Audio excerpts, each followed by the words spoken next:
Power on. You've plugged into Nirvana. दोस्तों आज मैं आपके लिए जिस स्पीकर को लेके आया हूँ वो 1500 रुपीज़ के अंदर सबसे पावरफुल स्पीकर होने वाला है। एक बजट रेंज में इतना पावरफुल स्पीकर मिलना प्लस इसके जैसा क्लैरिटी मिलना काफ़ी ज़्यादा इम्पॉसिबल सा हो जाता है। तो मैं अभी इसको अनबॉक्स करने वाला हूँ और इसका एक रिव्यू दूंगा, इन डेप्थ रिव्यू दूंगा, जिसकी वजह से आपको इसको खरीदते वक्त ज़्यादा मगजमारी करने की ज़रूरत ही नहीं पड़ेगी। तो चलिए दोस्तों आज का वीडियो अनबॉक्सिंग से शुरू करते हैं और चलते हैं रिव्यू की तरफ। दोस्तों ये जो स्पीकर है ये बोट की तरफ से एक तूफानी स्पीकर है जो कि 10 वाट का आता है। 1500 रुपीज़ में 10 वाट का एक बहुत बिग डील है। और इसका जो प्रीवियस वर्जन था जो कि थोड़ा पुराना हो चुका था, ये भले ही लेटेस्ट स्पीकर है लेकिन पुराना वाला स्पीकर भी कुछ कम नहीं था, वो था बोट का रग्बी 10 वाट में। वो स्पीकर भी बहुत ज़्यादा अच्छा था और मेरे रूममेट के पास था जब मैं हॉस्टल में था। तब वहाँ वो म्यूज़िक प्ले करते करते अपने फ़ोन को पॉकेट में रख के कॉलेज निकल जाता था, तब भी कुछ देर तक बजती रहती थी। ये स्पीकर का रेंज कुछ ऐसा है। तो दोस्तों चलिए आज हम भी टेस्ट करते हैं सारा डिटेल्स इस स्पीकर का। यार इसके बॉक्स में एज एक्सपेक्टेड कुछ यूज़र मैनुअल मिलते हैं, स्पीकर तो मिलेगा ही और कुछ चार्जिंग केबल्स और एक ऑक्सिलरी केबल मिल जाता है हमें। लेकिन यार दोस्तों हमें यहाँ एक और चीज़ मिलता है। इसके बॉडी में देखने के बाद हमें पता चलता है कि यहाँ मेमोरी कार्ड भी हम लोग यूज़ कर सकते हैं। और मुझे नहीं लगता कि 1500 रुपीज़ के अंदर ही अंदर कोई भी अच्छे ब्रांड का स्पीकर आपको मेमोरी कार्ड का फंक्शन दे सकती है एक्सेप्ट फिलिप्स। तो चलिए दोस्तों सबसे पहले बात करते हैं इसके बिल्ड क्वालिटी के बारे में। इसका जो कलर है ये 3 कलर वेरिएंट में शायद आता है। एक ब्लैक है, एक स्काई है जो कि मेरे पास है और एक रेड है। और यहाँ दोस्तों मुझे लगता है कि आगे इसको लेकर इसके कलर्स में कुछ दिक्कत आपको हो सकती है, क्योंकि यार ये जिस डिब्बे के अंदर आया था उस डिब्बे में इसका थोड़ा कलर लीक हो गया था या फिर लग गया था, मुझे कुछ नहीं पता है। इसलिए मुझे डर है कि कहीं 1-1.5 महीने इसे यूज़ करने के बाद इसका कलर फेड होना शुरू ना हो जाए, बस यही दिक्कत है। और बाकी सब देखते हैं यार। इसका बटन्स जो मैं देख रहा हूँ यहाँ देखने को मिल रहा है वो प्लस माइनस प्ले पॉज और पावर बटन है, वो बहुत ही ज़्यादा सेटिस्फाइंग फील दे रहे हैं उन्हें प्रेस करने से। और ऐसा नहीं है कि मीवी रोम 2 जैसा हार्ड फील हो रहा है, यहाँ बहुत ही ज़्यादा सॉफ्ट फील हो रहा है हमें। यहाँ किसी भी बटन को आप दबा सकते हैं, बहुत ही आसानी से दब जाएगा और उसका काम तुरंत हो जाएगा। अब दोस्तों साइड में चलते हैं और इसका जो ट्विटर्स हैं, ट्विटर्स दोनों साइड में लगे हैं और ट्विटर्स के लोकेशन का आपको पता चल जाएगा इसके ये क्लॉथड ग्रिल से। और शायद ये एक स्प्लैश प्रूफ स्पीकर है, इसलिए हमें ज़्यादा एक्सपेक्ट नहीं करना चाहिए। ज़्यादा पानी में हम शायद इसे ना डुबा पाएँ, लेकिन ये स्पीकर मुझे काफ़ी ज़्यादा मैसिव लग रहा है और मेरे लिए ये एक्सपेक्टेड नहीं था कि ये स्पीकर इतना मैसिव होगा।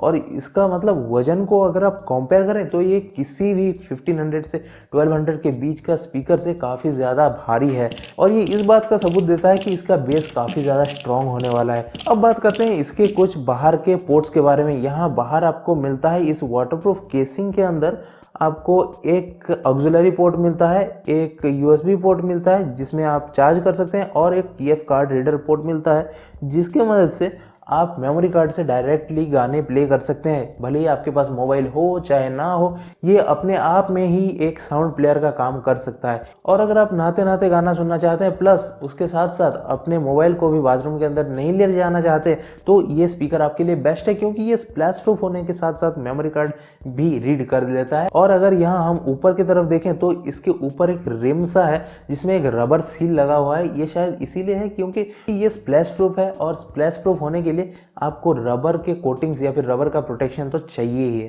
नेक्स्ट दोस्तों साइड में इसके आपको मिल जाते हैं रेडिएटर्स, जो कि अगर आप कोई बेसी सा सॉन्ग सुन रहे हैं तो ये बहुत तेज़ी से वाइब्रेट करने लगते हैं। और इनका पावर का डेमो मैं आपको अभी दिखा ही देता हूँ।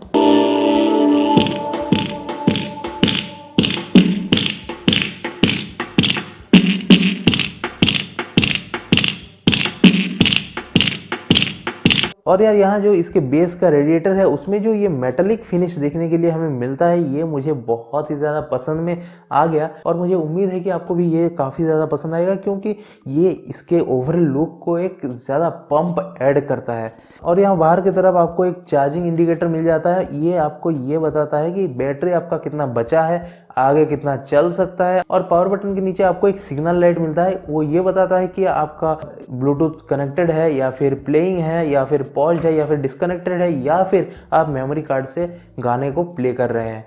बस ये सारी इन्फॉर्मेशन के साथ ये कंप्लीट पैकेज बन जाता है। लेकिन यहाँ आगे कुछ मैं इसके दिक्कतों के बारे में भी बताऊंगा, इसलिए वीडियो को एंड तक देखने की कोशिश कीजिएगा। बाकी के रिव्यू शुरू करने से पहले मैं आपको ये बता देना चाहता हूँ कि ये एक बहुत ही ज़्यादा स्ट्रॉन्ग स्पीकर है और अगर आप इसे रफ यूज़ भी करते हैं, जैसे आप अभी न्यू ईयर पार्टी मनाने गए, बीच को मनाने गए और उधर आपका मन हुआ कि बॉनफायर करके कुछ म्यूजिक अच्छा सा लगाते हैं, तो आप इसे ले सकते हैं और उधर लगा सकते हैं। क्योंकि यार ये इतना स्ट्रॉन्ग बिल्ड है, प्लस के अंदर डस्ट जाने का कहीं से भी मुझे रास्ता दिख नहीं रहा है, इसीलिए मैं इसको ट्रस्ट कर सकता हूँ मेरे पिकनिक ट्रिप्स के लिए या फिर बाहर के आउटडोर ट्रिप्स के लिए, जहाँ म्यूज़िक प्लेबैक तो चाहिए ही चाहिए उसके मज़ा निकालने के लिए।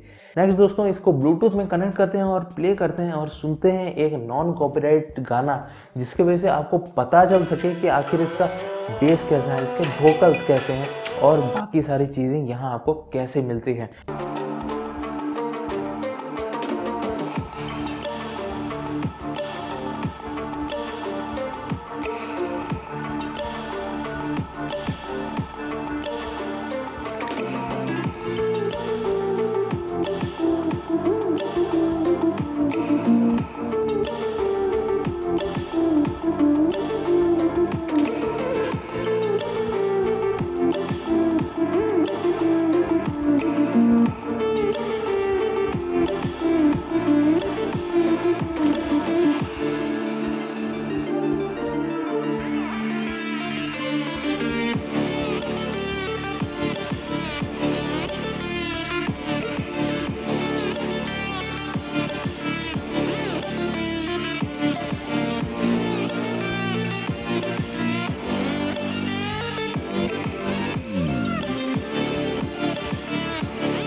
दोस्तों एक और इंटरेस्टिंग चीज़ मुझे इसके फिजिकल फीचर के बारे में ये पता चली कि इसका जो राउंड बेस है उसे अगर आप किसी फ्लैट टेबल में या फिर किसी रिजिड सरफेस में रखते हैं तो इसका ये जो बेस का रेडिएटर है वो कम्प्लीटली कवर अप नहीं हो जाता, जिसकी वजह से ये बेस रेडिएटर को ज़्यादा फोर्स सहना नहीं पड़ता है और इसी तरह से इस स्पीकर का लाइफ टाइम भी इंक्रीज हो जाता है। अब दोस्तों मैं इसकी ब्लूटूथ के रेंज को टेस्ट करने वाला हूँ, जिसकी वजह से ये पता चल जाएगा हमें कि इसका रेंज आखिर इसके पुराने वाले स्पीकर के रेंज जितना है या फिर उससे ज़्यादा है या फिर उससे कम है।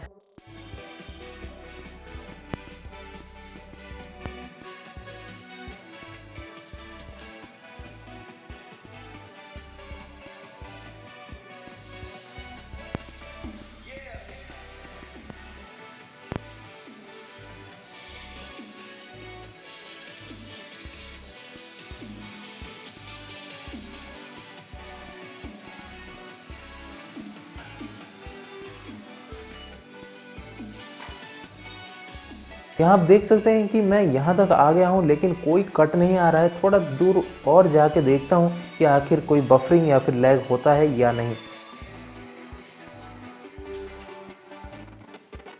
अभी मैं यहाँ पहुँच रहा हूँ और मुझे लैग देखने के लिए मिल रहा है, तो मैं इसका रेंज यहाँ ही तक का एज्यूम करता हूँ। इसके आगे जाने के बाद वो रेंज नहीं कहा जाएगा, क्योंकि एक वायरलेस डिवाइस का एक्चुअल रेंज उसे माना जाता है जिस रेंज के अंदर वो अपने फुल पावर के साथ परफॉर्म कर सके। दोस्तों अब मैं आपको ये बताता हूँ कि मेरा ओवरऑल एक्सपीरियंस इस स्पीकर के साथ कैसा रहा। दोस्तों जब से मैं इस स्पीकर को अनबॉक्स करके टेस्ट कर रहा हूँ, मुझे काफ़ी तरीके के स्पीकर्स को टेस्ट करने पड़े और उसके बाद जाके मुझे इस स्पीकर का अल्टीमेट पावर का पता चला। क्योंकि यार अगर आप पहले से एक ही नज़र डालेंगे इसके ऊपर तो आपको इसके अल्टीमेट पावर का पता नहीं चलेगा, लेकिन अगर आप इसे ध्यान से टेस्ट करेंगे फिर जाके आपको इसके एक्चुअल एबिलिटी के बारे में पता चलेगा। और यहाँ मैं आपको इसके बारे में एक इंटरेस्टिंग सा चीज़ बताता हूँ जिसके बिना आपका एक्सपीरियंस इसके साथ उतना खास नहीं रहेगा। मैंने इसे 6-7 घंटे टेस्ट किया और उसके बाद मेरा जो इसके साथ एक्सपीरियंस निकल के आया है उसके आधार पर मैं ये बोल रहा हूँ। दोस्तों इस स्पीकर का अगर आपको फुल मज़ा उठाना है तो आपको इसको एटलीस्ट 50% वॉल्यूम पर और एट मैक्स 80% वॉल्यूम पर यूज़ करना होगा। उसके बाद 80 के बाद इसका ऑडियो थोड़ा थोड़ा फटने लगता है और 50 के नीचे इसका वोकल्स उतना ज़्यादा क्लियर नहीं आता है और इसका बेस भी उतना ज़्यादा इफेक्टिव नहीं रहता है। दोस्तों ये था मेरा रिव्यू इस स्पीकर के बारे में और मेरा मानना है कि 1500 रुपीज़ में ये एक डील मेकर है और आप जा सकते हैं इसके साथ और अपने पार्टीज़ को एंजॉय कर सकते हैं। ये एक बड़ा सा रूम को भर देगा। अगर आप हाउस पार्टी रखते हैं या फिर कोई पिकनिक विकनिक में गए हैं या फिर 2-4 दोस्तों के साथ बीच में बॉनफायर मना रहे हैं न्यू ईयर के रात में, तो ये स्पीकर आपके लिए द बेस्ट है गाइस। दोस्तों आज के वीडियो में बस इतना ही। उम्मीद है वीडियो से आपको काफ़ी ज़्यादा कुछ जानकारी मिल गई होगी जिसकी वजह से आप इस स्पीकर को अब आंख बंद करके खरीद सकते हैं या फिर इसे रिजेक्ट कर सकते हैं। दोस्तों मिलते हैं गाइस नेक्स्ट वीडियो में, तब तक के लिए सब्सक्राइब कर दीजिए यार। और 6-7 घंटा एक स्पीकर के एक ही गाने को 10-20 बार सुनना इतना आसान नहीं होता है, इसीलिए मेरी मेहनत को थोड़ा रिस्पेक्ट देते हुए लाइक कर दीजिए। और क्या कह सकता हूँ, मिलते हैं गाइस नेक्स्ट वीडियो में, तब तक के लिए गुड बाय।